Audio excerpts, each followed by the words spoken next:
society was founded here in 1900, and in that first decade, the building from which Swami Tattwamayananda ji will be addressing us was erected and first put into service. At that time, it was the beginning of the machine age. Things were not perfect, but certainly slower and might have seemed less manageable to them than previously, but more manageable to us. I'm certain that the nostalgia that they felt for previous times before they had to face their current difficulties were similar to ours. As a matter of fact, there were probably popular songs at that time that are like our contemporary entertainments that deal with the subject of climate change. There's a very brand new popular movie that uses the symbolism of a comet hurtling towards Earth to satirize our limited response to the climate emergency. It's a Dr. Strangelove type of film. That film was from half a century ago, dealing with the nuclear threat. So it seems that as though during our lifetime, we've had systems of partial understanding and even more partial response. Humankind has faced 5 mass extinction events in its history. Well, not humankind, the planet, the Earth history, has faced 5 mass extinction events and a number of smaller ones, so according to the scientists. Now, how can we face issues like the global climate emergency, global warming, threats to the planet, in ways that are not cynical, in ways that are practical, and that are true to our best nature? The Swami's addresses on Bhagavad Gita and on Patanjali's Yoga Sutras might provide some clues as to some of the subjects that might be touched upon today.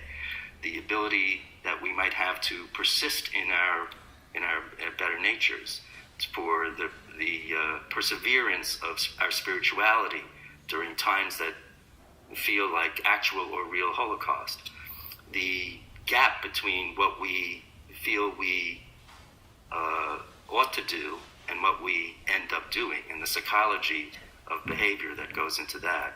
And also the sense of not shirking our responsibilities as explored in the Gita, in the Bhagavad Gita, the idea that we have a responsibility. Or even from our own American literature, the idea of a connectedness with nature, as in Thoreau's Walden, that we are part of that system of system by which we cannot shirk our responsibility without consequence.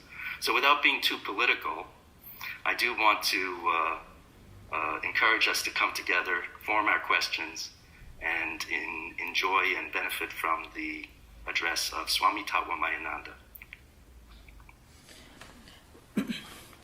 Thank you, Bobby, and welcome everyone. I'm very grateful to Mr. Bobby Coleman for that very appropriate introduction, highlighting the relevance and importance of this very interesting topic. Now, I shall begin with an invocation, which is a normal practice when you expound any subject based on the ancient Vedic literature. In fact, these 2-3 verses which I am going to recite themselves will give an idea of a sense of sanctity and sacredness that the ancient Vedic culture attached to nature, environment, trees, mountains and valleys. So this is the verse. Om Dhyau Shanti Rantariksham Shanti Prithvi Shanti Apashanti Roshadhaya Shanti Vanaspataya Shantir Vishwe Deva Shantir Brahma Shanti Sarvam Shanti Shantireva Shanti Sama Shantiredhi Om Shanti Shanti Shanti Madhuvata Ritayate Madhuksharanti Sindhavaha Madhvirna santoshadhihi Madhunakta mutoshasi madhumatparthivagam rajaha Madhudyaurastuna Madhumano vanaspatir madhumagam astu suryaha Madhvirgavo bhavantunaha Kale vashuduparjanya prithivi sasyashalini Deshoyam kshobhirahido brahmanastu nirbhayaha. The translation is very interesting. Let there be peace in heaven, let there be peace on earth, peace in the sky, in the trees, in the mountains and valleys, in waters, earths. Let there be peace in the hearts of everyone. Sweet blow the winds, streams scatter sweetness. May the herbs and trees, oceans and clouds and sky and earth be in a state of pristine purity and sweetness. The dust of the earth is full of sweetness. May heaven itself, the sky, like a father bring us sweetness. Let the ancient forest trees are full of sweetness. May the sun itself shower sweetness on us all. May sweetness flow towards us in all directions. The most important and the underlying philosophy behind the ancient Vedic culture was a sense of sanctity, sacredness and unity, a spiritual unity of existence based on spiritual interconnectedness, spiritual interrelatedness, interdependence of the whole creation. Now, in some of these verses that I quoted just now, you find trees and mountains and valleys, oceans and waters, air and sky and clouds, everything in nature, what we call environment, everything is addressed with a sense of reverence, respect, sanctity and sacredness. I shall try to explain to you the real relevance of this on the basis of, maybe with the help of one important verse from the Vedic literature. In ancient times, during the Vedic times, when a carpenter went to forest to cut trees, I'm going to quote that verse now, that is based on Vedic culture, not from Vedas, but it is from a book that expounds the Vedic way of life. When a carpenter enters the forest to cut a tree, maybe to make furniture, a woodcutter, before he cuts the woods, he pleads, he asks for forgiveness. He's addressing the birds, the insects, the human beings and animals that may take shelter under shadow of that tree. He's asking for forgiveness. And he says, Yaniha bhudani vasantitani balim grihitva vidhivat prayuktam anyatravasam parikalpayami kshamandutan adya namostu tebhyaha. The last part of this verse is, I bow down to you all. Is addressing the birds that may have taken shelter on the top of the tree. And is addressing animals that may take shelter under the tree to protect themselves from extreme sun, heat, or maybe rains, because they depend upon the tree. So, when you destroy a tree, and then he says, he's asking the birds, those who are maybe living in the nests on the top of the branch of the tree, please leave this tree and find shelter in the tree nearby. And now remember, it's not that the woodcutter or the carpenter is praying to these animals or insects or birds. What it means is, what it implies is, when we cut a tree, we must know that it is done. We must know that we are depriving many of these other creatures of their protection, their environment. So, a sense of sanctity and sacredness.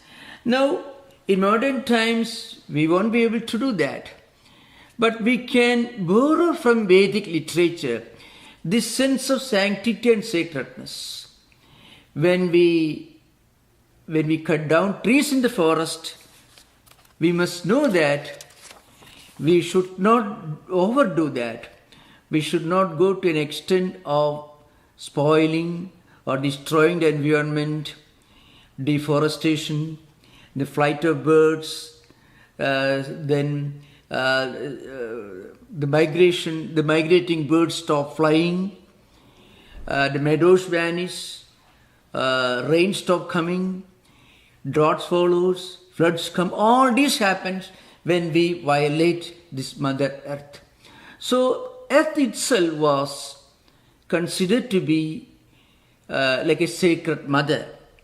That's why in ancient times, when a boy gets up in the morning, this is from Vedic culture, he says, let the earth preserve its same pristine quality. Prithvi sugantha, sagantha. Sagantha means let the earth retain its pristine smell. That's what it means. And sarasascha dhapa means let waters keep flowing. Water should not be blockaded, should not be blocked. Then sparsascha vayu. The characteristic of air is that it touches you, it affects you. Let the pristine characteristic of quality of these elements remain intact in their pristine purity. Jvalidam cha teja means the fire burns. So what happens is, when we violate nature, when we violate the environment, when we destroy the waters around us, the environment around us, we are actually affecting life on this earth. We are violating earth. This should not be done. We should be able to preserve the purity and sanctity of Mother Earth in its pristine, pure nature. Napasabadyam makhata sakhaiva kurvandu sarve tava suprabhata means the fragrant earth, the waters of the reservoirs, the touch of the wind, the brilliance of fire, and the great voice of sky. Let all of them remain in their pristine purity. This is actually a kind of prayer that you find in the ancient Vedic literature. Now, today we are facing this problem, means this loss of biodiversity, loss of habitat, and pollution of air and water, and in fact every living organism, from the minute microorganisms to gigantic blue whales, they all play an important role in this important task of keeping the balance of creation intact. So I'm just going to give an idea of some of the ideas of preserving and keeping intact the biodiversity, the purity and sanctity of nature, some of these ideas that are found in the ancient Vedic literature. There are a number of hymns in the Vedic literature. They are called suktam. Suktam means a hymn. It has many verses. Some of the hymns, like the last sukta of the Rigveda Samhita, has got 190 verses, and some of them have just a few verses. There are a few hymns, a few of these suktas or hymns in Vedic literature, which are known as Bhu Suktam or Prithvi Suktam. Prithvi means earth. So Prithvi actually means Prathanat Prithvi, something that is vast. Prithvi. Now, in this Prithvi Suktam, you can find many interesting ideas. first of all, to begin with, we shall begin with earth. Then there are a few verses addressed to waters. So how we must look upon earth, air, water, the sky, clouds, how we should treat them with respect, with a sense of sanctity and sacredness. These are the ideas that emerge from these Vedic verses. First of all, the concept of earth, that's very important. There are two words that commonly used in Vedic literature. One is Prithvi, other is Bhumi. Of course, there are many other synonyms for earth, but the most well-known terms that are used in the Vedic hymns are Prithvi and Bhumi. Prathana Prithvi Ityahu. That is one interpretation. Means Prathana means something that expands. That is Yat Prathade Tat Prithvi, Taittiriya Brahmanam says. Something which is vast, which is expansive in nature, that spreads everywhere. So that is one word used for earth. The other word is Bhumi. Bhavanti Bhudani Yasyam Sa Bhumi. I mean, where the earth is conceived to be the origin of everything. The water, the mountains, the sky, and trees, herbs, everything that helps us to sustain life in this world, that origin, the sustainer, that is called earth. So these are two words used in the Vedic literature. To begin with, I would say a few things about this, the background. In the Rigveda Samhita, there is one short suktam that is very short. That is called Prithvi Suktam. Just a few, 3 verses. But the most elaborate and perhaps the most celebrated hymn, Suktam, is found in the Atharva Veda. It is called Bhu Suktam. It has got 63 verses. So some of these verses are very important. So to give, for example, Satyam Brihat Rudam Diksha Tabo Brahma Yajna Prithvi Dharayanti. Mother Earth. So in this you find mother, the earth is considered to be conceived to the mother. Mada Bhumi Pitroham Prithivyaha. So my mother is earth. Mata Bhumi. My mother is earth. Putroham Prithivyaha. I am the son of Prithvi. Now a sage considers himself to be the son of Prithvi as the expansive earth, and also as the son of Bhumi, which is the sustainer, the origin of everything in this world. In some of these verses, I shall try to explain. The first one which I am going to explain is from Atharva Veda. Satyam Brihad Drudam Ugram Diksha Tabo Brahma Yajna Prithvim Dharayanti Sano Bhudasya Bhavyasya Patnurum Lokam Prithvi Na Krunodu. This is the first verse of Atharva Veda. It is called Bhu Suktam, a hymn dedicated to earth, conceived to be the origin and the mother of the whole creation. So in this verse you find everything in this world is conceived to be an integral part of one spiritual entity. There cannot be any separation between a living creature and Mother Nature.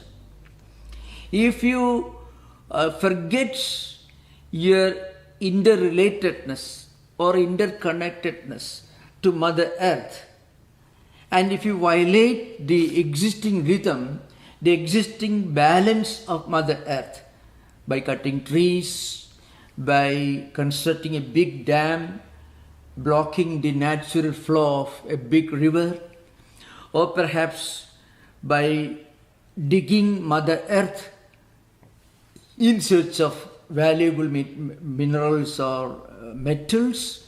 What we are doing is we are violating the existing balance, rhythm. It is called, the Sanskrit word is rhythm, means the natural law of interrelatedness, interconnectedness of the whole creation.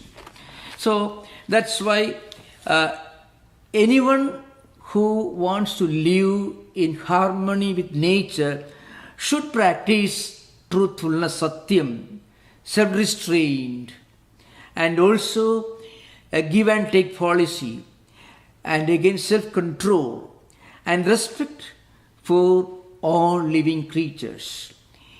On the other hand, if we ever try to overexploit nature, if we ever try to upset the existing balance of living beings in this world, we will be violating this inherent rhythm.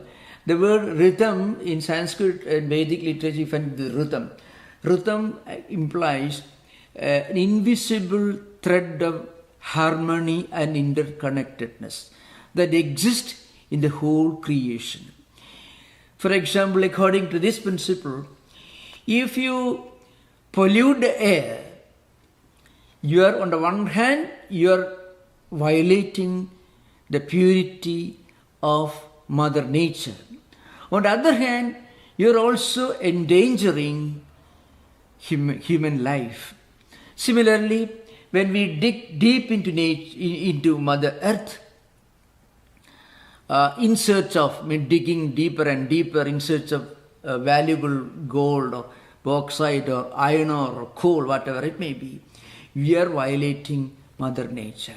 If we cut down trees, destroy forests, if we forget the importance of trees and forest in maintaining the spiritual balance of Mother Nature, we are actually endangering the life of human species. So that's why it is important. Truthfulness, tapa, means self-restraint, self-control, yajnam, a kind of the practice of unselfishness and purity and self-restraint. If we forget these values, we will be violating Mother Nature. That's why in our relationship with Mother Nature, the ancient Vedic sages, they always believed in this fundamental principle.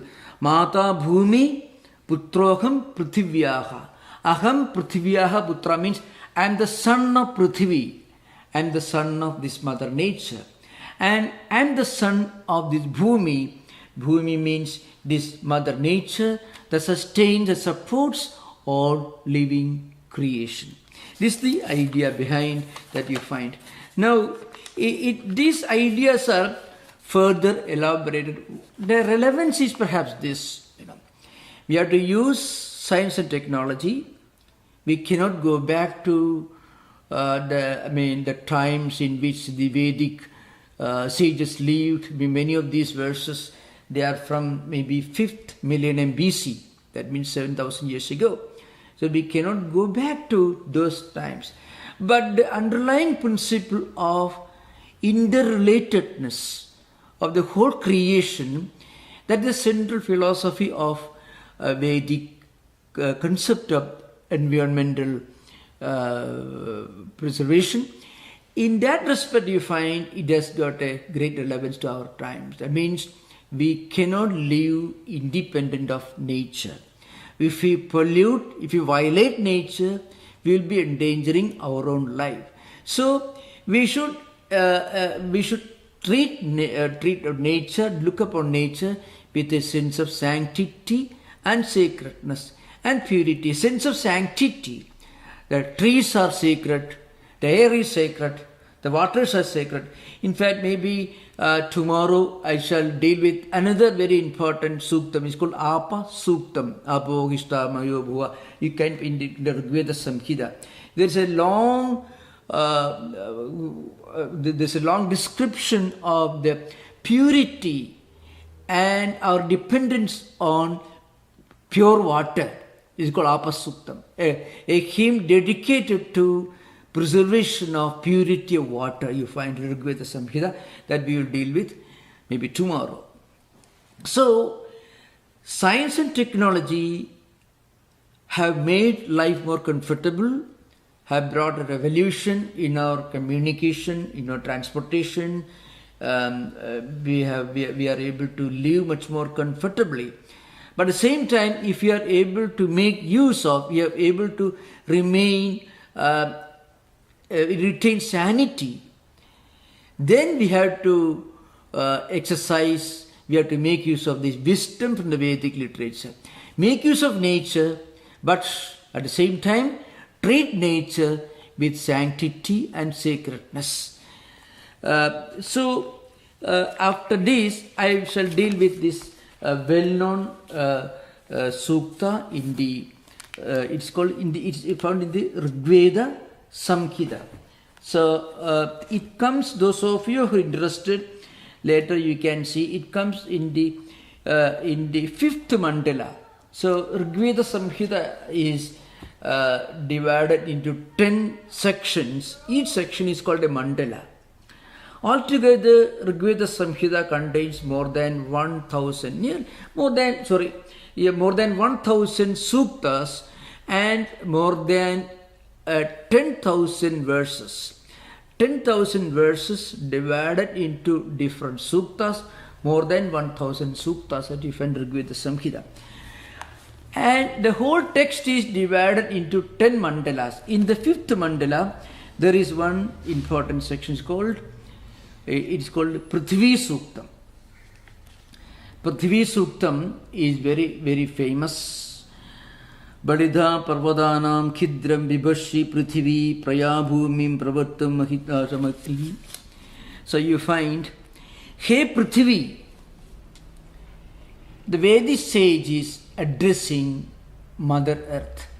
Hey Prithvi, Prathanavadi Madhyasthana Devatetvam means the Vedic sage is addressing Mother Earth as the ever-widening, ever-expanding mother.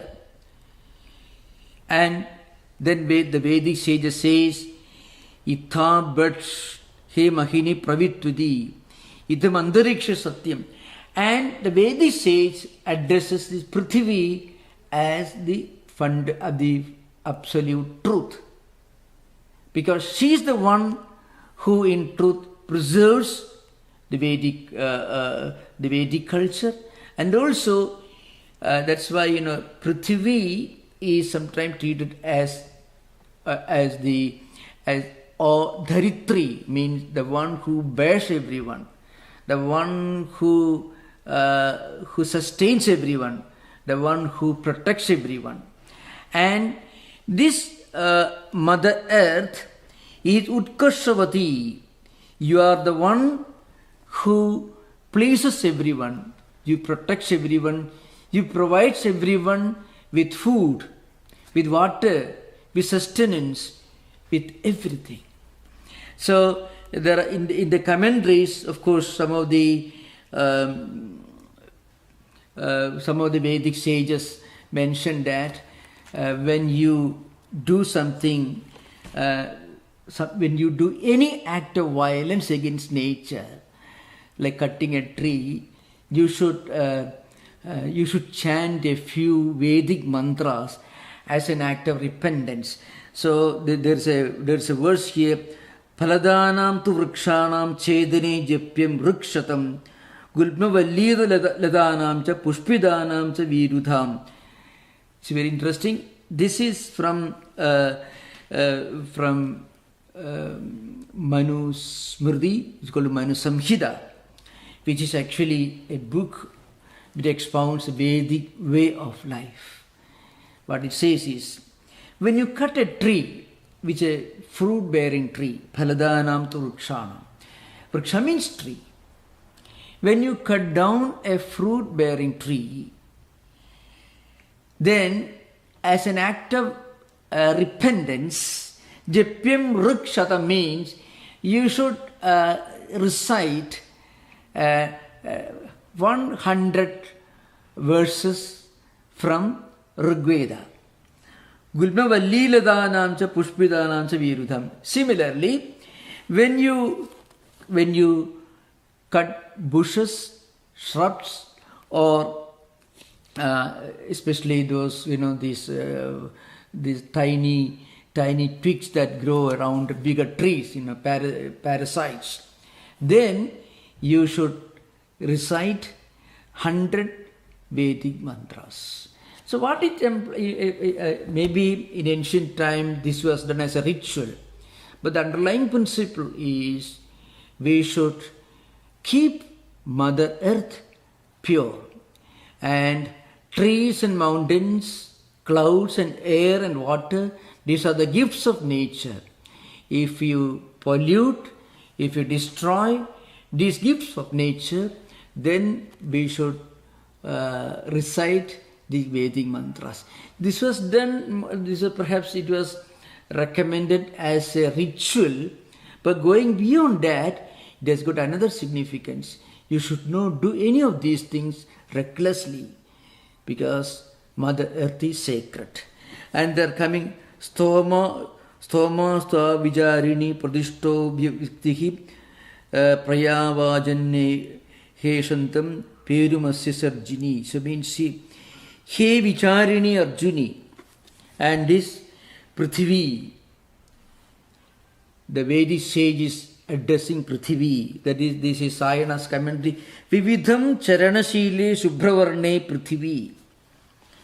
You act in so many different ways. Mother Earth manifests in so many different ways. Mother Earth presents before us beautiful flowers, useful, nutritious fruits, fruit-bearing trees, then medical plants. In different ways, the Mother Earth manifests herself as a benevolent, all-loving mother before her children. And then he says, that Mother Earth is Sabdayanda Mashumivodhudam Purigam Megham Prakshipasi. And this Mother Earth also is responsible for projection of her gifts as clouds, because the rivers flow on earth. This water flows in the ocean, and from the ocean the water is absorbed by sunlight, and the same water reappears as clouds, and from the clouds water comes again as rains, and again the rivers are filled. Like this, in this cyclic rotation, Mother preserves life on this earth. And that's how we are able to perform activities like agriculture, making food grains, preserving the purity of everything in this world. We are able to live because this Mother Earth provides us with all these, with clouds. And clouds are responsible for rains. Rains are responsible for rivers. Our rivers flow into the ocean, and from the same ocean, water is absorbed by sunlight, becomes clouds, and again come back again. In this way, this cyclic rotation. So, of course, this is a poetic presentation, but the most important underlying principle, as I mentioned again and again, is the inherent spirituality of nature. Nature is not something for us to exploit. The animals and birds are not there for us to kill and eat. The minerals and metals under the earth are not for us to dig deep and exploit and make use of for becoming rich and powerful. Again, the rivers are not there for us to construct a dam across. The river should flow to the ocean. For ocean water should go to the sky, and from clouds the water should come back again as river, as rains, and the river should get filled again. So there's an inherent interrelatedness in the entire creation. Once you cut down trees, for example, we are actually violating this inherent interconnectedness, interrelatedness. We are upsetting this balance. When we pollute rivers, we are doing the same thing. Because when rivers are polluted, it's because of human greed, because our minds are poisoned by greed. So we want to make use of every gift from nature for fulfilling our own greed. So when we pollute the rivers, the water, or the air, or the mountains, or the clouds, or now even outer space right now, what we are doing, we are actually upsetting the inherent balance of nature. Nature is one integral whole. So you can find nature is treated with kind of reverence and respect. And nature is treated like a mother. That's why, Prithvi, Bhumi, all these terms, most of the synonyms of Mother Earth in Sanskrit are feminine gender. And most of these terms have got another meaning, that is mother. So, for example, Prithvi, sometimes used as a synonym for mother. Bhumi, the origin of the whole creation is a synonym for mother. So this concept of the sacred feminine attributed to Mother Earth, that's an important aspect of Vedic way of looking at nature. This continues actually. So of course this I'm going to discuss some other sutras also later. In the other mantra, there is another important sutra. It is called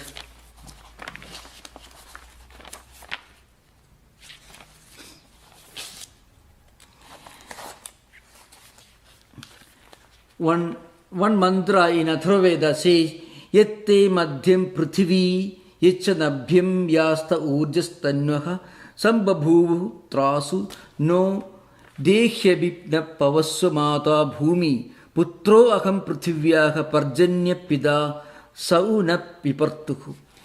O Mother Earth, hey Prithvi, in the middle portion of your body, that means in your heart, please install me in your heart. Then he says, my Mata Bhumi, my mother Bhumi, Bhumi in the sense because the Mother Earth sustains and is the source of origin of the whole creation. In that sense, it is called Bhumi. And then Putroham Prithivyaha, Parjanyaha. And my father is the clouds. Let them always remain in a state of purity. And let them keep us in a state of purity. So, Bhume Mada Nithehi Ma Bhadraya Supradisthidam Samvidana Diva Kave Sriyam Madhehi Bhutyam. In this particular sutra, it says, this mother, it provides us Lakshmi and Vibhuti. You can find Lakshmi means prosperity. Vibhuti means all kinds of gifts and powers and faculties. So this Mother Earth is the giver of all that we have got. After all, if you look at the evolution of Godhead in Vedic literature, you can find different stages.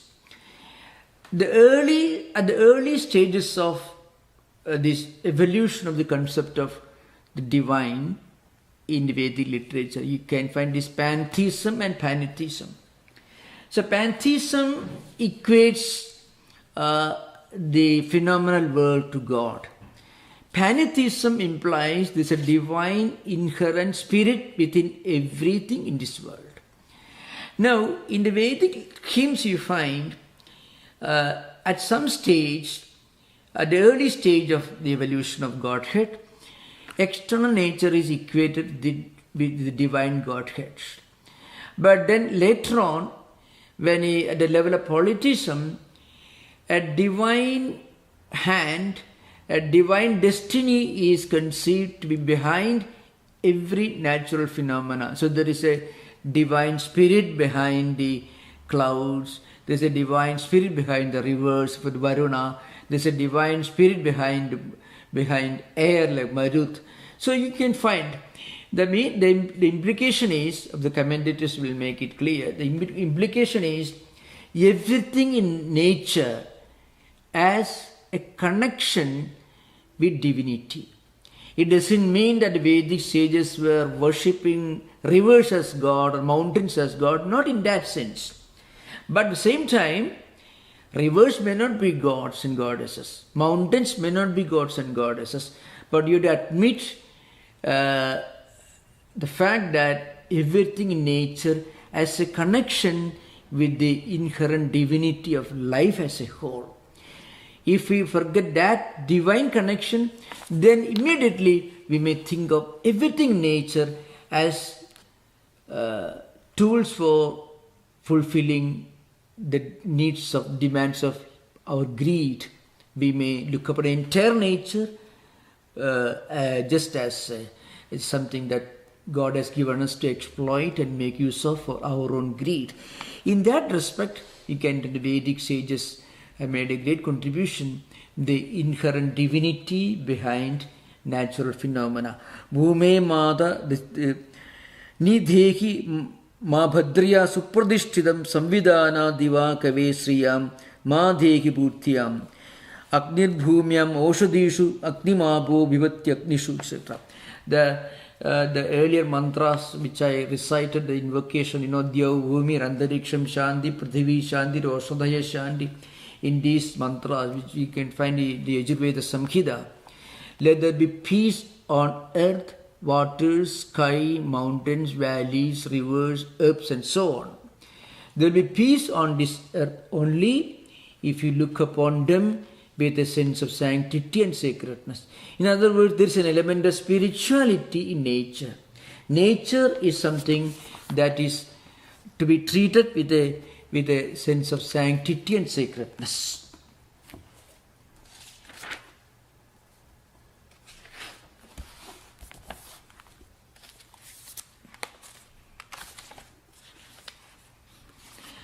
Then there are, of course, we will deal with this subject again.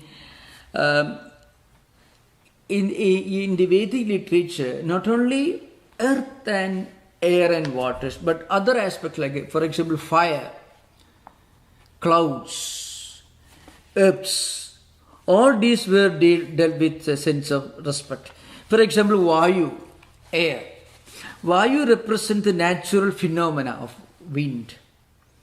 It is described that Vayu was created by Dyava Prithivi.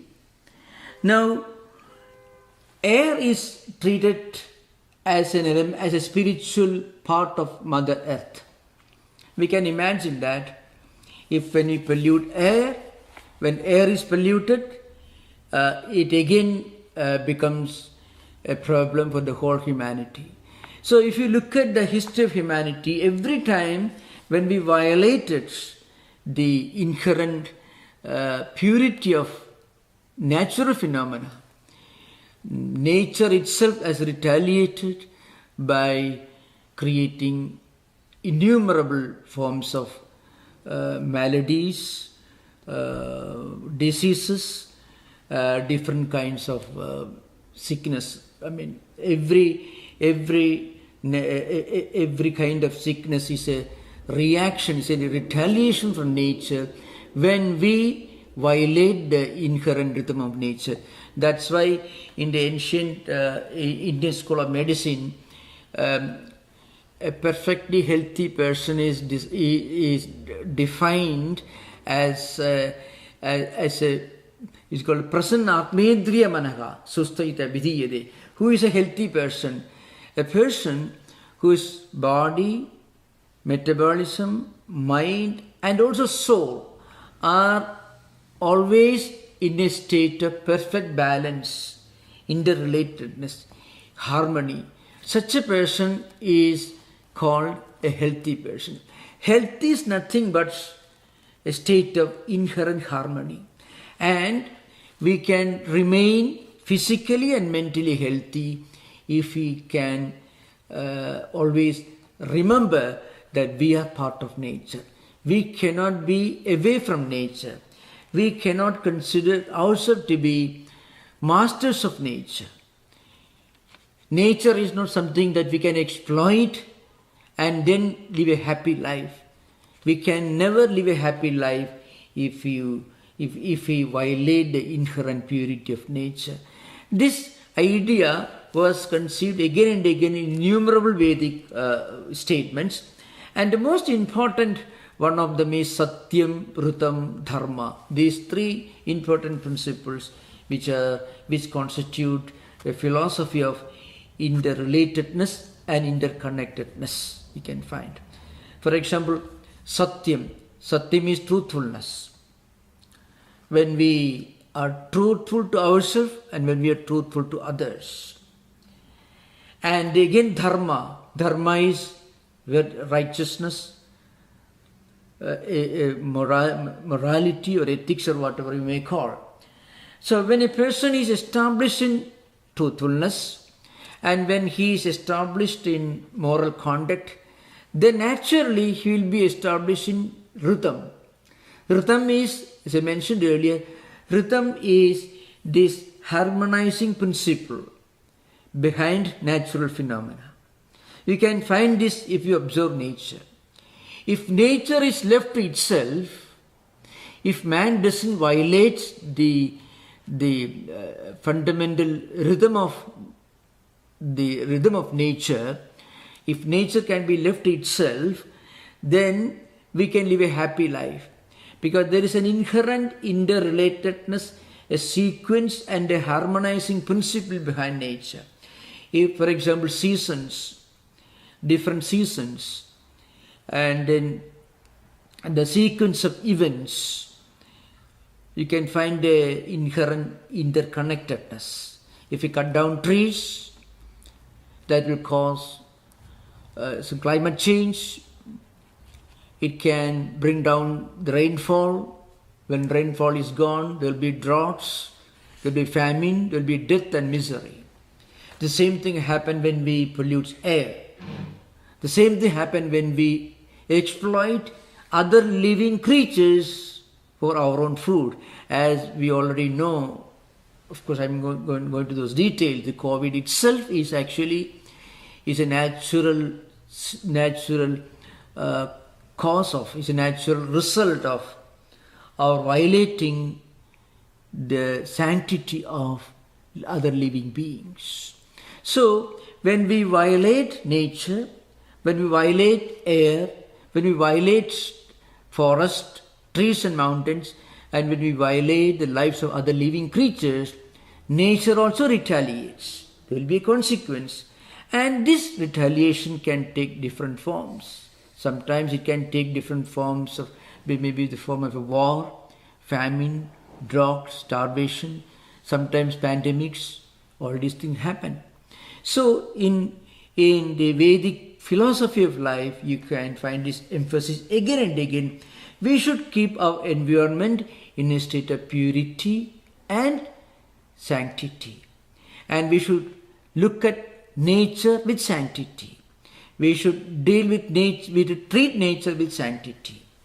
We cannot violate nature and then hope to live a happy life in this world. Vedic mantras are innumerable.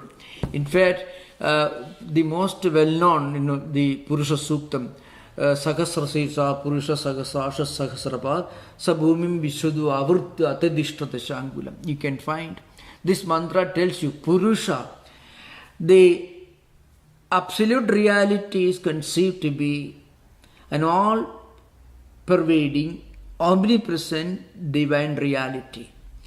In the language of metaphor, that absolute reality is conceived to be endowed with 1,000 eyes, 1,000 legs, 1,000 feet, and so on. Of course, these are all metaphor, just using symbolic language.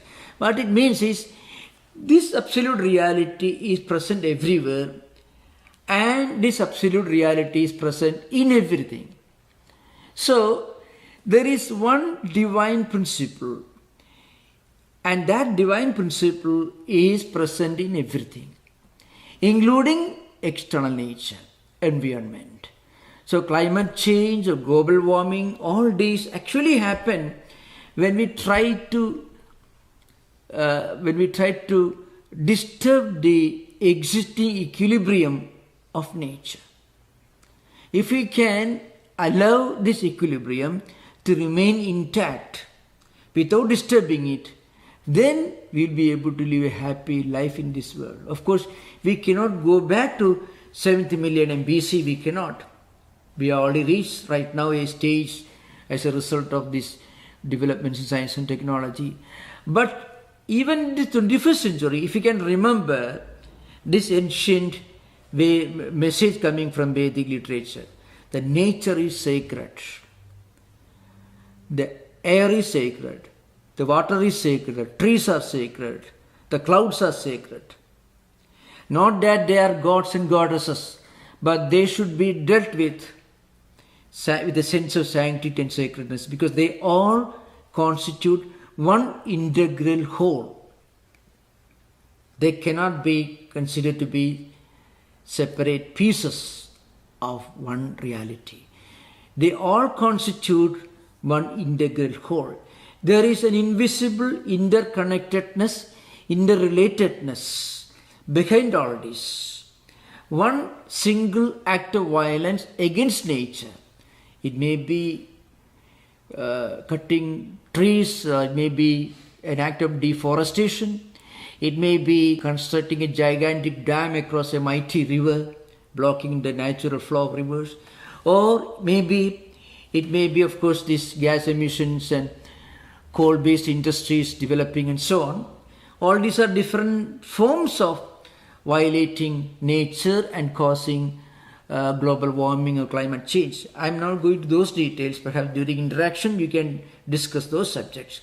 What I am trying to emphasize again and again is that repeated message coming from Vedic sages that nature is sacred. So this idea of Vasudhaiva Kutumpakam, the whole creation is one spiritual family. Vasudha means again earth. Vasudha is another synonym for earth actually. Again, Vasu means living beings. Dharayati, bearing, mother of all living beings. That is the real meaning of Vasudha. So, some synonyms of Mother Earth is like patience. That is also sometimes called patience. So, this Mother Earth is so patient, but even the most compassionate mother may have some limit to her patience sometimes, And when that happens, suddenly a big pandemic happens. And then suddenly we are reminded in a very unpleasant way that we are not actually in charge of this world. We have got science and technology, we have got power and knowledge, we have got efficiency and organization skill, but with all that, there is a limit beyond which we cannot go. We cannot stop the tsunami coming and invading lands. We could not stop this pandemic enveloping the whole world.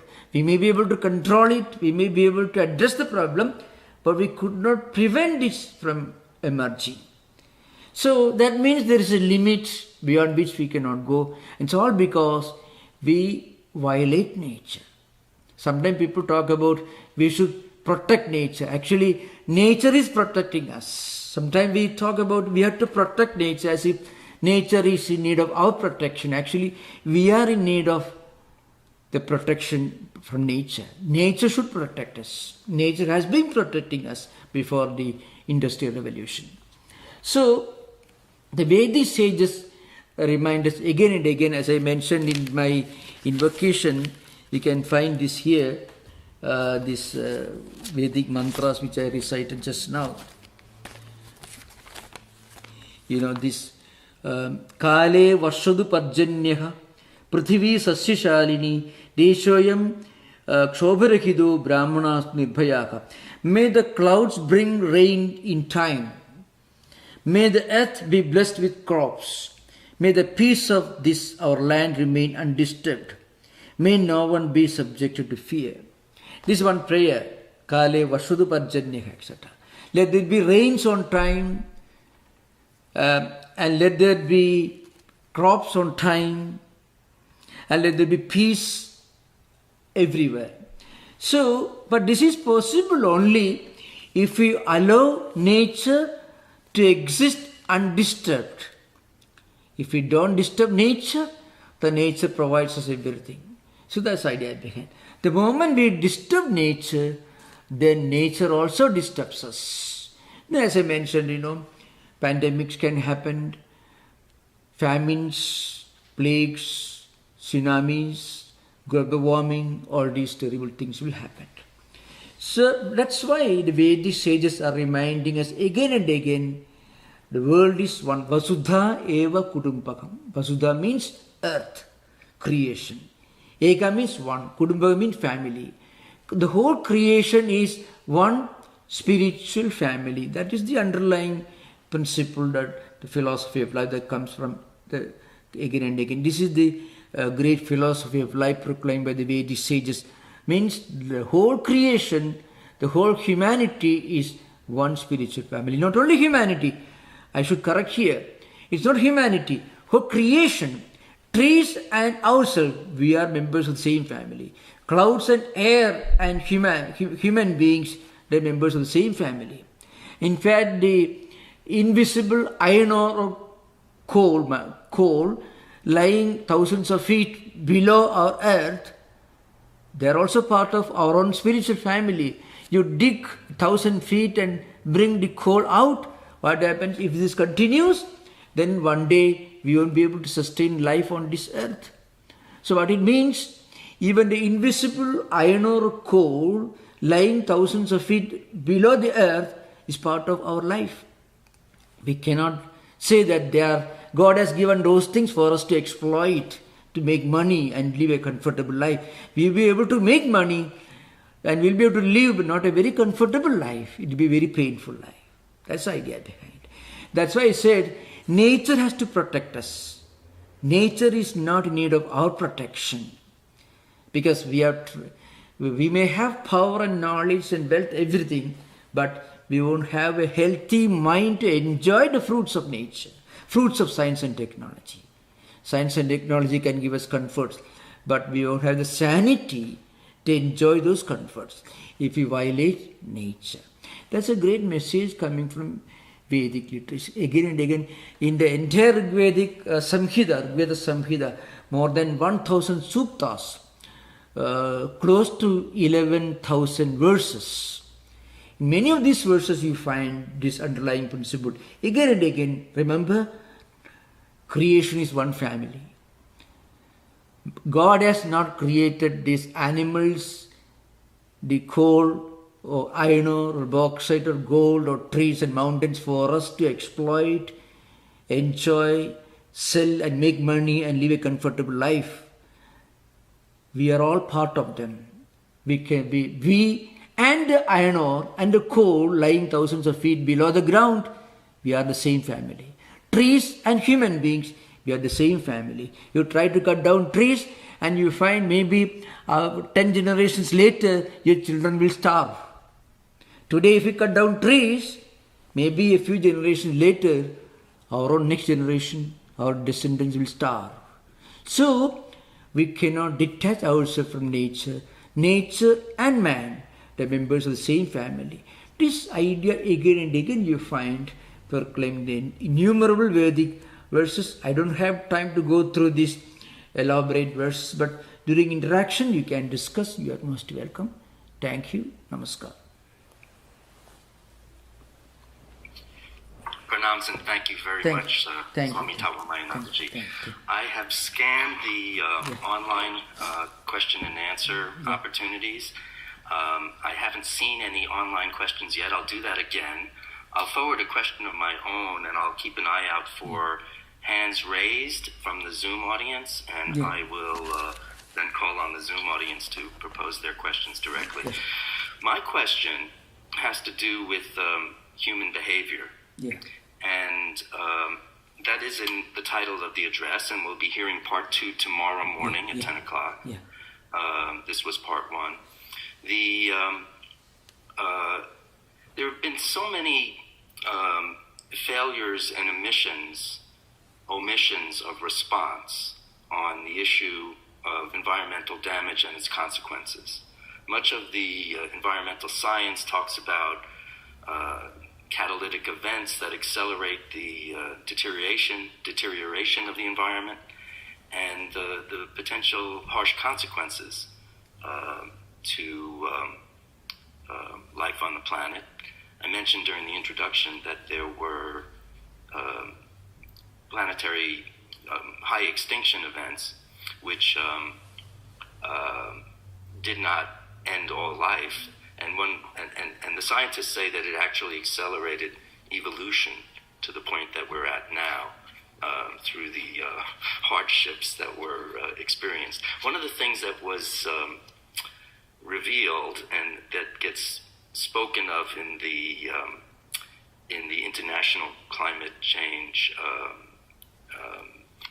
conventions and protocols that they treaties that they arrive at is the effect of the oceans. One of the things that happens is that the ocean currents, as they warm, result in loss of oxygen and acidification. So if we know that, and we've known this throughout my entire lifetime, and it became a complete, almost 100% consensus that those prior extinction events were not human-caused, but that perhaps for the first time in history, they could be human-based.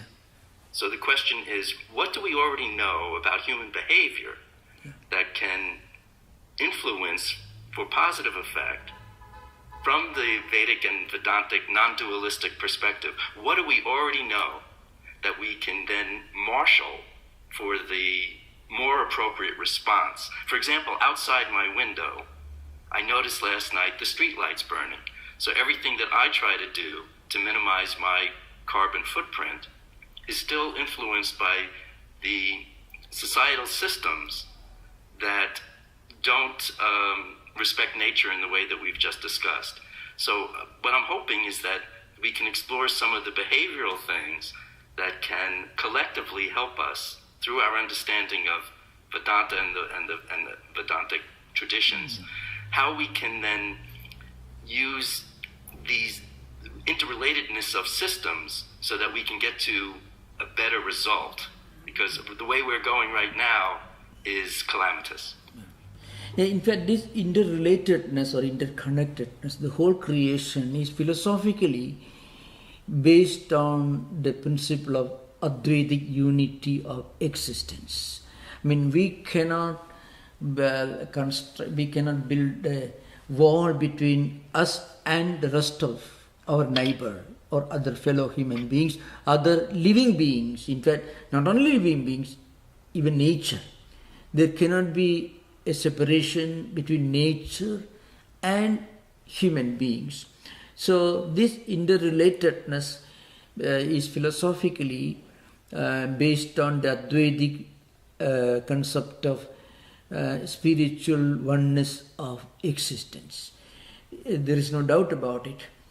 Now, when we talk about climate change and human behavior, what the Vedas are talking about is that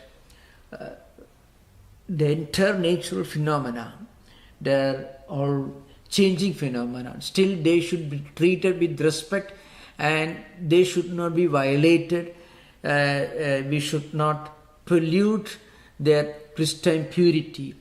The emphasis on keeping nature in its own pristine purity, that is echoed again and again in innumerable Vedic verses.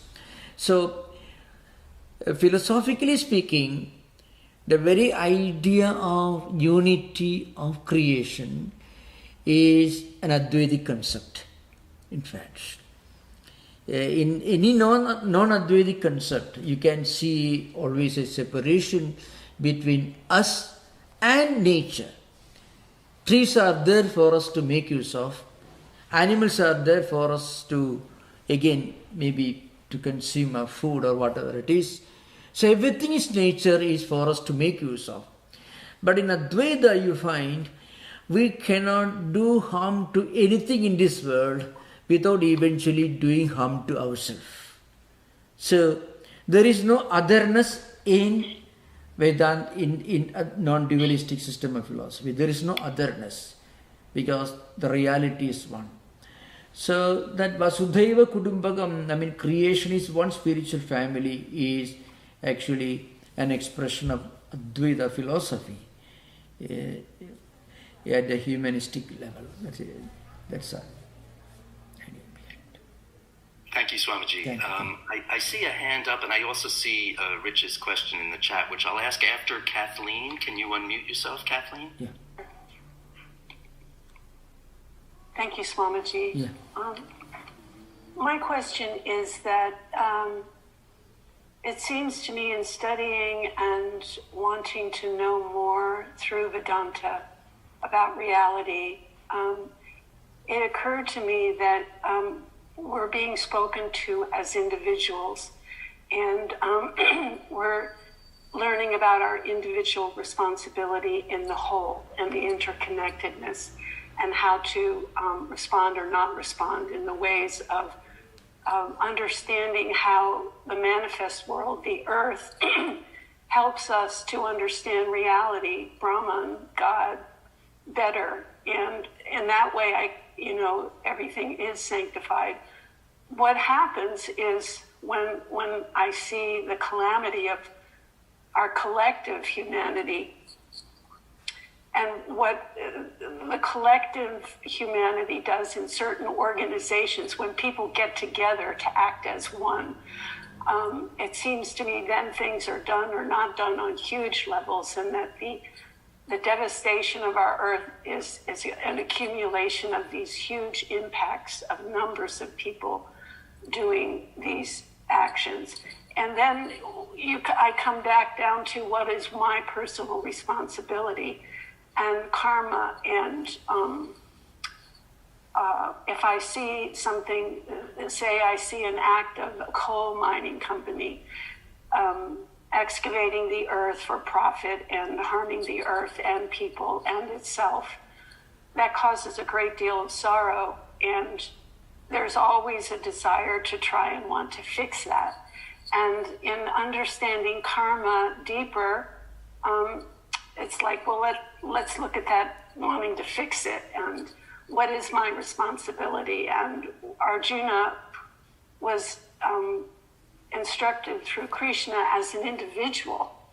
And of course, Arjuna was part of an army, but it was not a sense of, I must do this and everybody else must do what I'm doing. It's our sense of understanding our personal responsibility to reality and unreality as they're combined. So it seems to me, even with your examples with the Vedantic hymns, they're speaking to us on an individual level, and that is that the only true responsibility we have? I mean, is trying to understand our place in who we are and who Brahman is and the divine will. All of those questions come up with this question of the personal responsibility and communal. My understanding is being part of a community and humanity. In fact, that's true. At the individual level, when we are aware of this problem and when we feel we have to do something about it, and when we look around and when you see these huge corporations working to fulfill their greeds, it's very distressing. You can see it's a very disappointing picture see outside. At the same time, today more and more people are becoming aware of this problem. So surprisingly, many of these ideas that you find in Vedic hymns are echoed by people who have become aware of this problem of climate change and global warming today. Somehow in our own modern language, when we say that we have to bring down this emission level, we have to, otherwise the polar icebergs will melt and will be floods. So you can find how global warming can create problems, how global warming can cause floods and tsunamis.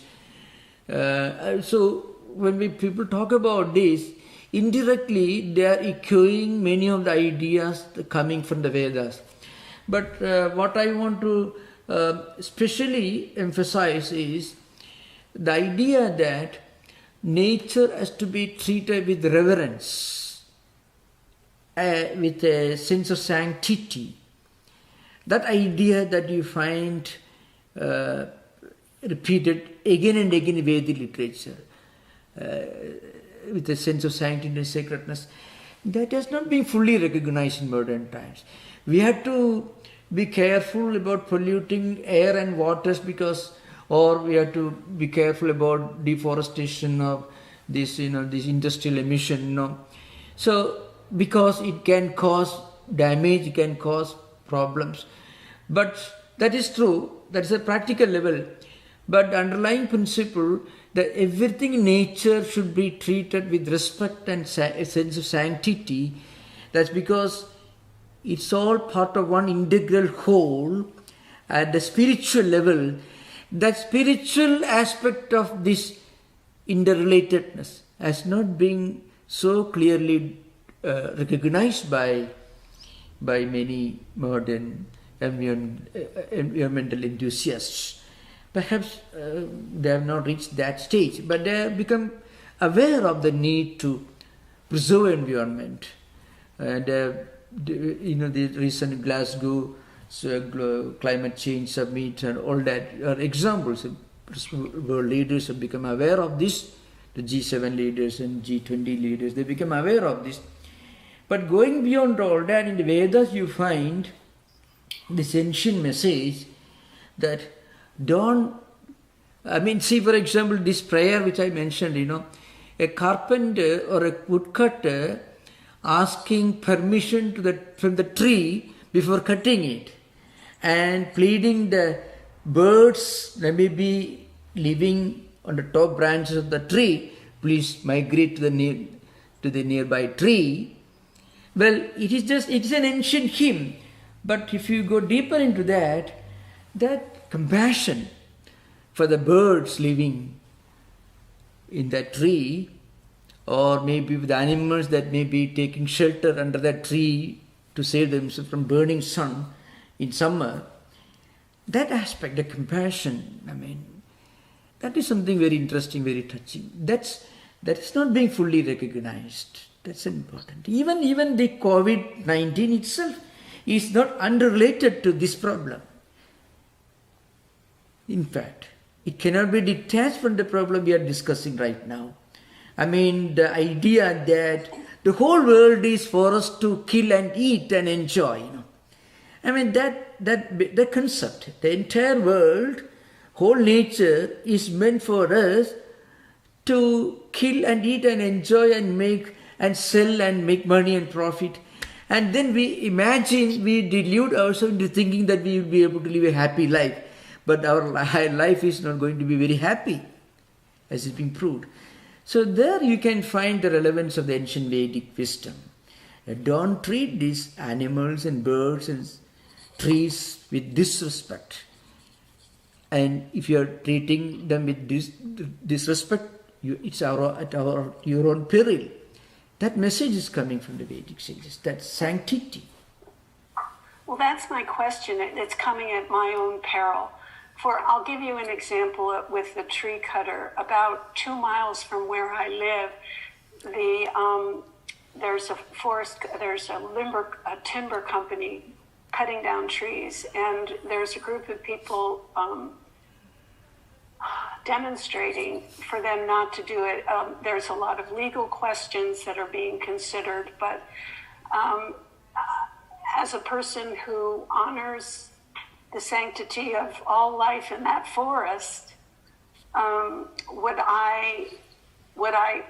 would my choice be? To sit here and go and and do nothing but pray, or go and demonstrate? And I understand that it's not your place to tell me what to do or what not to do, but as far as understanding karma and trying not to cause more suffering in the world, that I can do with my individual choices. That's certainly that's the right approach. I mean, we should not cause more suffering because of our activities, And again, when more and more people become aware of this problem, like you yourself, if you get the number of people like you, the increase in numbers, those who feel the same way, it would be a great blessing to society, actually. So more and more people are becoming aware of this, imbued with this noble spirit of compassion and understanding and concern for others. Well, when we were at the gate there and people are shouting obscenities at one another, there's very difficult to experience compassion. But at any rate, it's thank you. Thank you very much. Thank you. Yeah. Thank you for that question. Thank you. I'm going to shift to the online chat where Rich has a question that's very timely. There was a report out of Cambridge University yesterday from some so-called experts saying that these emergencies potentially legitimate authoritarianism politically. Now, as somebody who comes from a family that was trying to keep their spiritual calm, as Kathleen described, during the hardship of the 1940s, that didn't come as a pleasant finding. And neither does it correspond to the following question or to what you had to say about the interrelatedness of us collectively with nature. The question is from Richard. The Vedic approach suggests we stay earnest, stay open, and retain a sacred attitude to the world. How do we accomplish this in the moment? Are there methods for maintaining this attitude through the day? Yes. Once at least in our own individual life, we can practice this as far as possible, doing our duty with a sense of sanctity and sacredness and detachment and unselfishness. And of course, at the same time, I think this concept of sanctity to what we do, it has got a great deep psychological aspect to it. When we do with a sense of sanctity, it has a direct positive impact on our mind. Even our everyday life, whatever we do, if we can do with a sense of sanctity and sacredness, it helps us to be in a state of calm serenity. And this Vedic message is mostly about this, the sense of sanctity and sacredness. Attitude to nature and also towards our own activities, including our thoughts and words and ideas. So that's what it actually implies. Swamiji, it seems to me that Swami Vivekananda, that Swamiji faced some questions about the conditions of modern life during his lifetime. Yeah. That basically there was a challenge from the revelations of science, the advance of thinking philosophically, psychologically, spiritually, that he confronted and then reference certain universal truths that still ring true. You've given a number of addresses referencing that. Is that applicable here to the challenges that we're describing? I mean, what are those differences? I mean, the science... For example, when Swami Vivekananda was called upon to interpret Vedanta for his time, he interpreted it for all time. Yeah. But at that time, he was also confronted with everything from Darwin to Marxism and the sort of revolution of thinking about certain world issues. Yeah. They were economic, they were physical and scientific. Yeah. There was change in the air. Yeah. So if we're in a climate emergency, there may be change in the air. Yeah. And it may be the fact that governments and the law are behind where we might leapfrog into to get to practical solutions. But when I think about Swami Vivekananda, I think that, okay, well, there's the boldness of vision to deal with the challenges of any time, of that time, and of perhaps our time. Yeah. Now, Swamiji used to emphasize again and again that the science has given us a lot of power, lot of knowledge, a lot of new faculties, like developments in science, technology, communication, transportation, and so on. Still, science cannot and will not give us something much more important, that is the ability to make proper use of the gifts of science. Now, science can give us a lot of power, but how to make proper use of that power? Science can give us a lot of comforts, but how to look beyond comforts? That should come from another source, not from physical science Swamiji is talking about. I think that is applicable to this problem of climate change also, because today if you listen to the reports, if you read the reports of the global leaders who assembled in Glasgow and before that Copenhagen discussing the climate change and global warming, they're all talking about the percentage of this emission and the pollution and things like that. But again, they are not going beyond that. I mean, their solutions are mostly ad hoc, temporary solutions. We have so many countries are causing so much of pollution. This problem arises. There are counter arguments. The highly industrialized West European and West European nations, Australia, Canada and United States, they have made the best use of science and technology, including coal-based industries, for the last several decades, and they have reached a very high level of progress. Now they are preaching African countries to reduce the coal consumption, and they are 20, 30 years, 40 years behind West European countries and the United States in the industrial production. So how can you preach the African countries after you have yourself been using this coal-based industries for the last 40 years and you have reached such a high level of economic progress? Now you are preaching to sub-Saharan countries, you should not use coal-based. What will they do?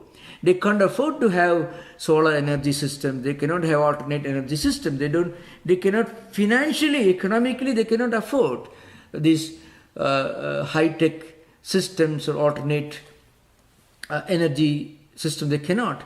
So this problem will always arise. In fact, that's true. This imbalance between different countries in terms of economic and scientific technological progress. So Swamiji says in that area we need what he called wisdom. I mean, going beyond power and knowledge, we need wisdom, and the wisdom cannot come from science and technology. In fact, that's what we find in Vedas. So you find the idea that you should respect nature. See, we are not afraid because nature is going to hit back. This these carbon emissions can cause global warming, and there will be tsunamis, there will be floods. So we are afraid. So we have to reduce the emission number. But why not treat the whole? Why not go to the next level? Why can't treat the whole nature with a sense of sanctity and sacredness? Evolve a high philosophy of life based on respecting nature, or treating nature with respect. So that's what Swamiji is talking about, this wisdom. And this wisdom is the ability to manage and make proper use of the gifts of science and technology. That's what Vedas are talking about. It is not enough to be afraid of the retaliation from nature, but you should go beyond that. You should be able to respect nature with a sense of sanctity and sacredness. That thing, otherwise, after some years, another kind of problem will arise. So that's why Vedic sages are telling Vasudhaiva Kutumbaka, means remember, you're all one family. Trees and you are members of the same family. Air and you, members of the same family. Waters and you are members of the same family. The ocean and you are members of the same family. Ocean is not there for you to exploit. A river is there for you to catch fish and eat. The river is a part of the same family as you yourself. So that Vedic wisdom means the unity and oneness, spiritual unity and oneness. Treating different natural phenomena as members of your own spiritual family. I think perhaps mankind will have to evolve a little further to catch the real implication of the Vedic sages. I mean, remember Vasudhaiva Kudumbaka. Remember, literally means earth is one family. Earth means whole creation is one family. If you can remember that, then we won't be preaching to sub-Saharan countries about switching over to solar energy, because they cannot afford to do that. Now that's what is happening. So they are not listening actually. There's a lot of controversies about this, You know that, Bobby Coleman, eh? Yes. Thank you, Swami, for pointing that out. I mean, first of all, it comes in a context of the temporariness of all this, and Advaita Vedanta makes that much clearer to us, and the hymns and prayers, of course, reflect that understanding. And then I'm also thinking that your response does, in a way, answer Kathleen's earlier inquiry about how we connect the individual responses with the collective response. The collective response, if we think about it, some of the expertise that comes from certain authorities is the very expertise that has done so much damage. And then it's like calling an arsonist to put out a fire. Yeah. That can't be trusted. But what can be trusted is the more ancient interplay between poetry and spirituality and the transcendent collective heart. I mean, where is the poetry in the equation? Certainly in the prayer and in your perspective as shared with us through the Vedantic teachings. This is where the transcendent framework might inform the science and technology to really help us deal with the situation. So, as somebody trained in the law, I went into law because I thought the trees needed advocates, because at the time the idea that somebody could advocate for trees was a brand new concept. Otherwise they were there to be exploited. And then I realized that system also is in a way subsumed beneath the understanding of where we're really at, of what more expansive poetic and spiritual thinking can be, brings to bear on the problem. I see a question up.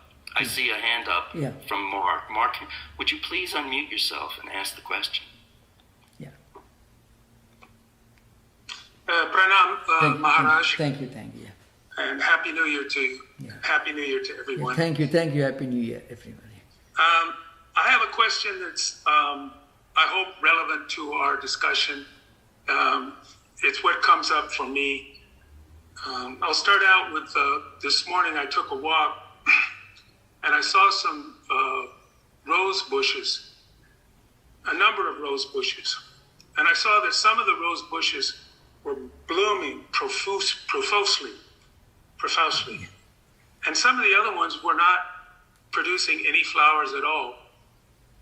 And I thought about the tradition that I was raised in, which is Christianity, and how Jesus talked a lot about you can judge people, by their fruits, by the fruits of their actions. And he always made a lot of metaphors about trees and vines and things like that. And there's one part in the Gospel of Matthew where he did something which was rather unusual.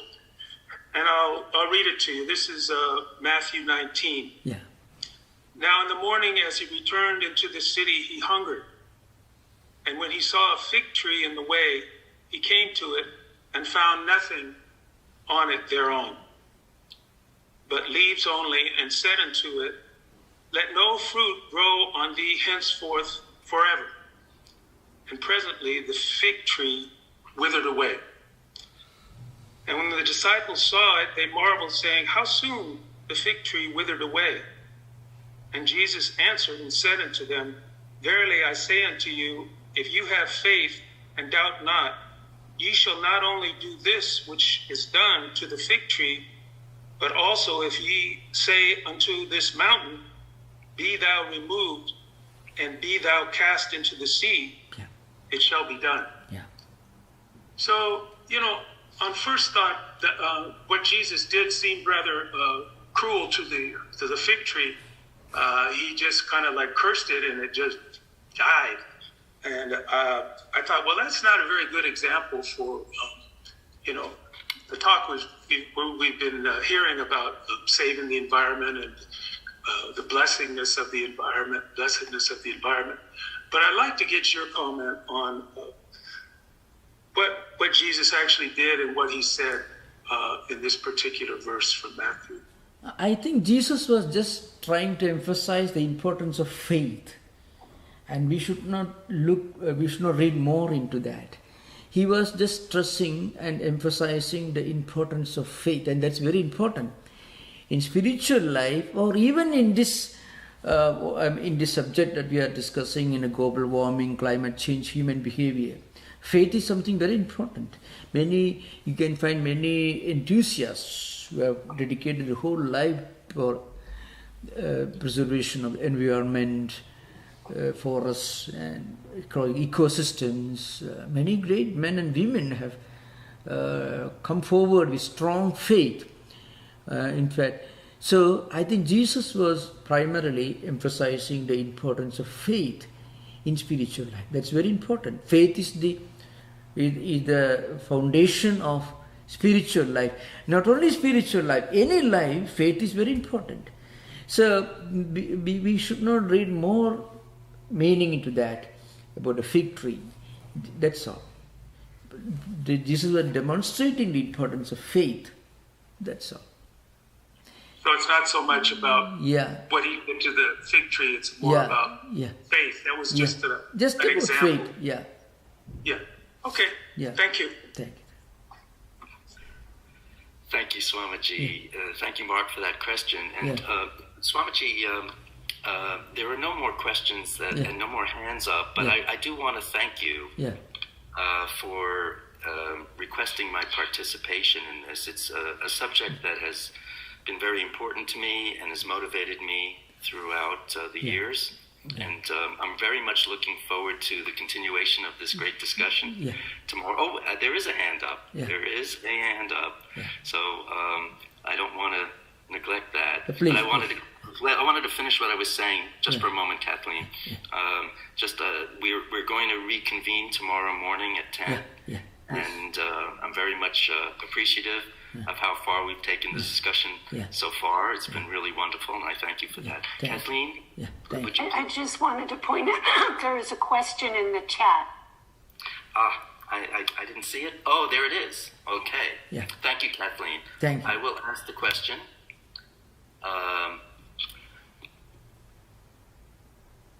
Dear Swamiji, in urbanized living situations, there is a straight disconnect between man and nature, and also disconnect from resources and its origins, especially at grassroots levels, in majority of populations, especially the younger population.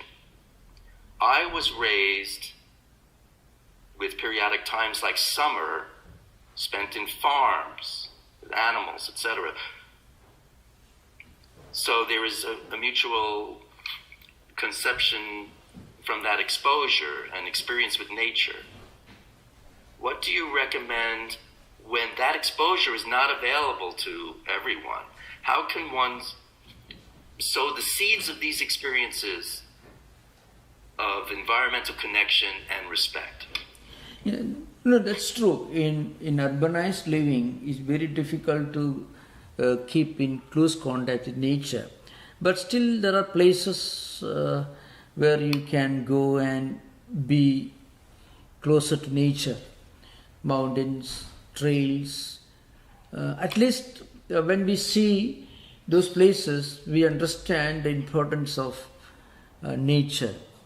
So it is true, when you are living in a very big city, maybe on the 35th floor of a sky-rise building, it's not easy to be close to nature. But still, on vacations and whenever you get an opportunity, it's always possible to go to some place, parks or hiking places like mountains for hiking and be close to nature.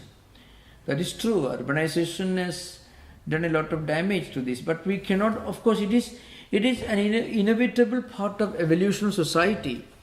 We cannot go back to village life, we cannot go back to this 50 millennium BC, that's a time when these Vedic ideas emerged. We cannot do that. But still, once we keep this in mind, then we understand the importance of living with some connection with nature. It's very important. That's only purpose of it. Yeah. So in matters small and large, there are things that we can do to expose ourselves, but also collectively there are efforts underway to sunlight the sunken rivers, to reclaim the natural waterways, and all the things that are proposed that may prove necessary for this. There's a great sense of motion on this, but it's comforting that the Vedic times already had these issues before them. That's why their hymns emerged. The volcanoes would erupt, the concerns of the changes in the natural world prompted them to develop and compose and perpetuate the very hymns that you shared with us. There's a hand up from Mark. Mark, would you please ask your question? You're muted. Please unmute yourself. Okay, thank you. I'm going to be bold and ask two questions today. And when I first heard about this talk, I was in the middle of reading a book by Ramana Maharishi. It's called Words of Grace. And he makes a statement which says, those who have realized the self by direct and immediate experience clearly perceive beyond all doubt that the phenomenal world as an objective, independent reality is wholly non-existent. So I know that, not all of us have realized the self. But my question is, if this phenomenal world, and I'm not going to say not real, but but he says non-existent. I think I need to have my understanding cleared up, because I'm thinking, well, if the world doesn't exist, why should we care about the environment? Yeah. Why should we care about our lives? Why should we care about, basically anything if it doesn't really exist? We don't experience it that way, but what he's saying is those people that have reached that state, for them, it's non-existent. So if you could clear that up, I would appreciate it. Okay, right. Thank you. So, Ramana Maharshi, when he talks about the phenomenal world to be non-existent, what he's talking about from the highest absolute point of view, this phenomenal world of names and forms, all these, they are not eternal and they are not real with the capital letter R. In Vedanta, there are 3 levels of reality, and Ramana Maharshi was a close follower of Shankaracharya. In fact, all his teachings are based on Shankaracharya's teachings. So according to Shankaracharya, there are 3 levels of reality. The absolute reality is beyond time, space and causation, and beyond any change, no change. That is the highest reality. Below that, there is the relative reality, this world, everything that we see, the phenomenal world. What we are talking about, mountain, valleys, air, water and so on.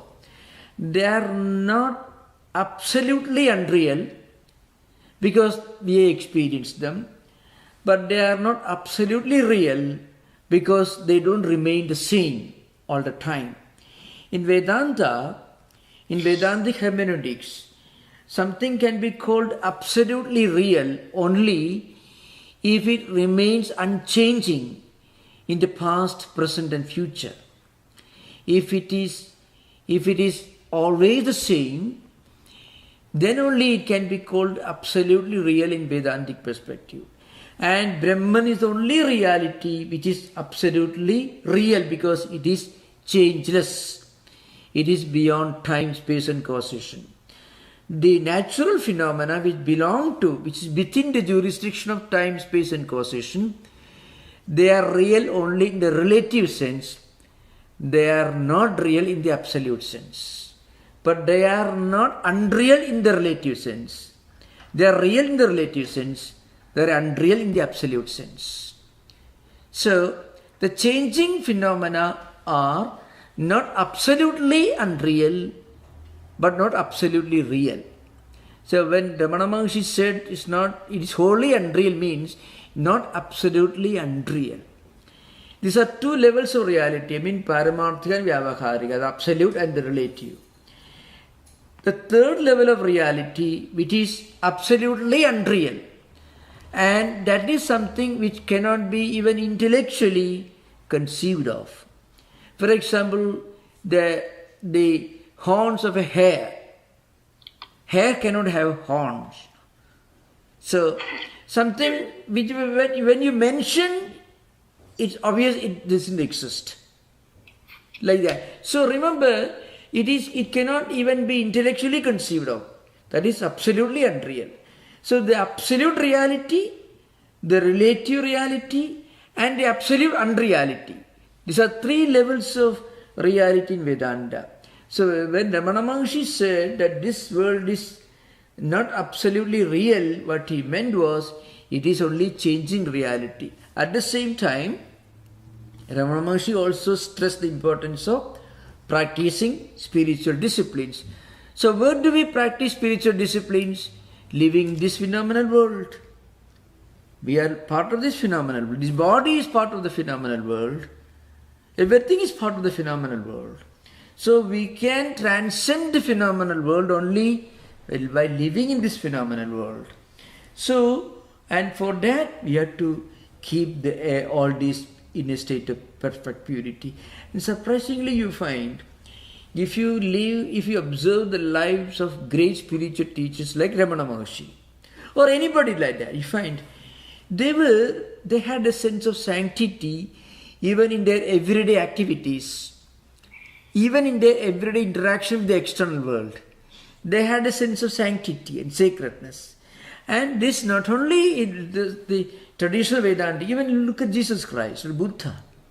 In their activity there is a deliberation, there is a kind of deliberate sanctity, a sacredness that they attach to everything they did and spoke and taught. So you can find, and that attitude they maintain even in their interaction with nature. A spiritual person will not deliberately pollute air and water, no. A spiritual person will not do anything that damages the pristine purity of nature. The entire Vedas, you can find Gita, Upanishad, anything you find. The very phenomenal world, which is not absolutely real according to Vedanta, is extolled as Mother Earth. Remember, because it is this Mother Earth that gives you food. This is your biological mother gives you food when you are a baby. It is this Earth, Mother Earth, that gives the whole creation everything that it needs. Food, water, everything. You get the clothes you are wearing is cotton coming from earth. Food comes from earth. Water comes from earth. There is nothing that you have which is not a gift of the earth. Indirectly, the gift of the environment is part of earth, of course. So this is a very important thing to remember. A spiritual person, one important characteristic of a spiritual person will be that is a sense of sanctity even in his dealings or in her dealings with this phenomenal world, which is, from the Vedantic perspective, not absolutely real. It doesn't dismiss it, doesn't treat with disrespect or negligence, indifference. That sense of sanctity is characteristic of all spiritual persons. Sri Ramakrishna, if you look at Sri Ramakrishna's life, Holy Mother's life, you find when little bits of acts did with a sense of sanctity and sacredness. For all the time preaching the God is only reality. So let us destroy the earth on which we are living, because earth is unreal in the absolute sense. No spiritual person ever did that. So even when you are dealing with this earth, which is from a Vedantic perspective not absolutely real, its sense of sanctity and sacredness is the essential characteristic of a spiritual person. Positive, constructive, creative. This sense of sanctity and sacredness is a natural quality that comes to any person who thinks of something transcendental, something higher, something eternal. That's the idea. Thank you. Thank you for the question. I think there may be another question, but I don't see a hand up. So I'll just say that the hand is up. Okay. Let me just, before I get to that, I just wanted to, because it's a follow-up on what Mark asked, to just very quickly, you've often taught, Swamiji, that that there's more than just an ethical out in the sky, that we ought to do this, that it's aspirational. You've often said that that ethics, in a sense, can be mandatory because of just the reality that we harm ourselves when there's harm to the externalities. If we harm others, we're really harming ourselves because of the connectedness. So you've often spoken about that. I think that is a very practical view, and you've just given, in a way, that answer, that we live in that practical reality on this level. So there is a question, and you're unmuted, so please ask that. Please. I actually am making more of a statement than making a question, but should add up to being a question. The thing I see that even spiritual people don't have access to is a great overview of the order of a world that is evolving to perfection. And not having that view, I lapse all the time into alarm that things are going amiss. But in fact, everything is obedient to those laws which are changing this world. And I need to be steady. I need to be in my duty. I need to be in my practice and keep that. That's the only thing I have to offer this world, which is between a ratio of being and not being. That's all I have to offer. Thank you for that statement. Thank you so much. Thank you. Very appropriate statement. Thank you. Thank you. So we will conclude. Om Shanti Shanti Shanti Harihi Om Tat Sat Sri Ramakrishna Arpanamastu.